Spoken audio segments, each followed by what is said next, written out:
Hey everyone, and welcome back to another episode of How to Be a Bitch. Don't forget to subscribe and ring the bell so you get notified for the future videos.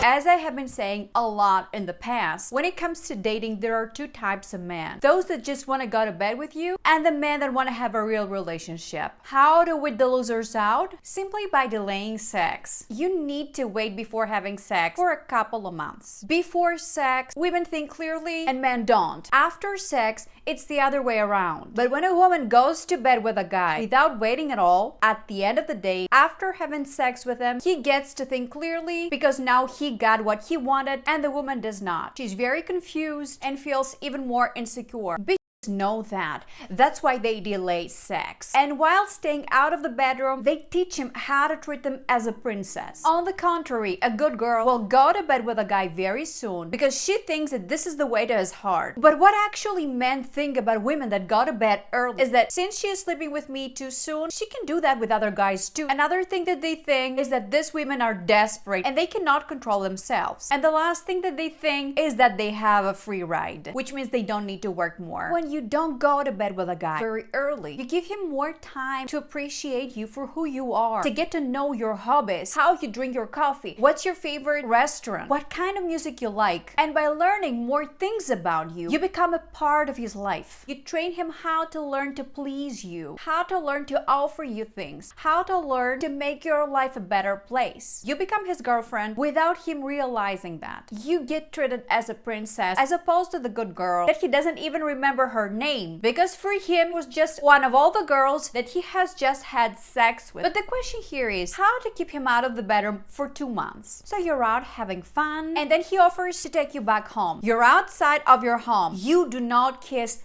passionately, just a kiss or two. And that's it. You have to leave. Don't touch him a lot. And if he's like, "Can I come in, baby?" You go like, "Oh, that would be a great idea, but I'm very tired and I have to wake up early tomorrow. Maybe another time." Another thing that he can tell you is something like, "Can I come over your house for a movie?" So if he says something like that, you go like, "Last month I was working a lot from home. We had this project at work and I really don't want to stay in anymore. I just want to go out, and have fun. But maybe we can do that in the future." Now, if he invites you to his apartment, or if he wants to come to your apartment and you really want to see him but you don't want to go out, arrange a situation where a lot of people are included. Yeah, sure, you can come over Friday night. Laurie and Hannah will be home too. I haven't seen the girls for ages. Why don't you bring a friend over? If he continues bringing up "Do you want me to come over your house and watch a movie or anything?" you can always come with other excuses like, "You know what? That would be a great idea, but my aunt just came to the city and she's gonna stay in my apartment for a month." Another thing that may happen is when he brings you back home at night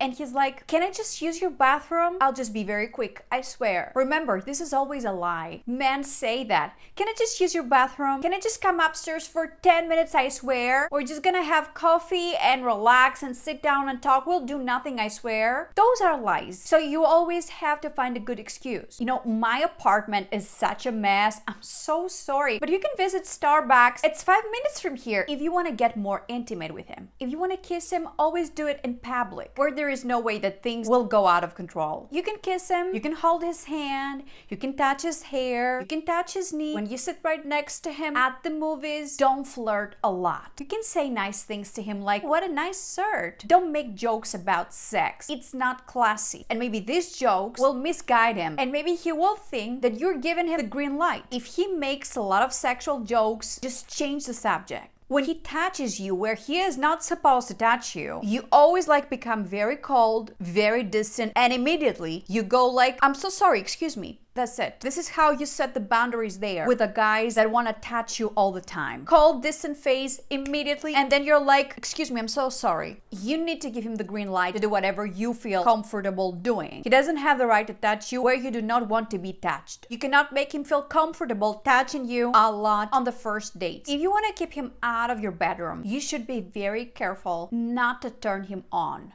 Because once you turn him on a lot,